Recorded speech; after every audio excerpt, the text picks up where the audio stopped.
je voulais rebondir aussi sur cette histoire sortie par Martine Vonner au sujet de la garde républicaine qui aurait abandonné le président Macron. Et là, la première chose qui m'est venue à l'esprit, c'est ce qui s'est passé le 6 janvier au Capitole aux États-Unis, alors que la police du Capitole avait ouvert les barrières et avait invité littéralement les manifestants qui étaient venus écouter Donald Trump à investir l'édifice du Capitole et par la suite, ça s'était transformé médiatiquement en insurrection, en menace à la démocratie. Il y avait eu une tentative d'impeachment du président, etc. et des procès.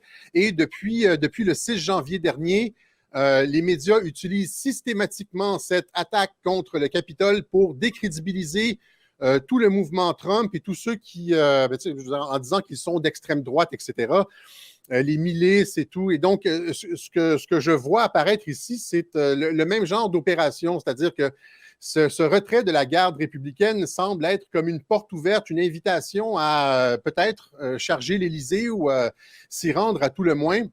Et par la suite, on pourrait, invoquer cette idée d'une menace à la démocratie, d'une insurrection. On parle beaucoup d'ailleurs de la population qui manifeste dans la rue, on la qualifie d'extrême droite alors que c'est le peuple uni.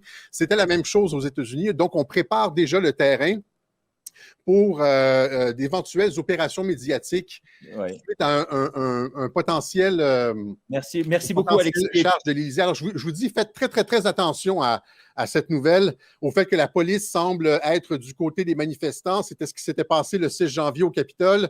La garde républicaine qui est absente. Et là, il y a cette possibilité d'investir l'Élysée et ça sent à plein nez l'opération commandée par l'Élysée.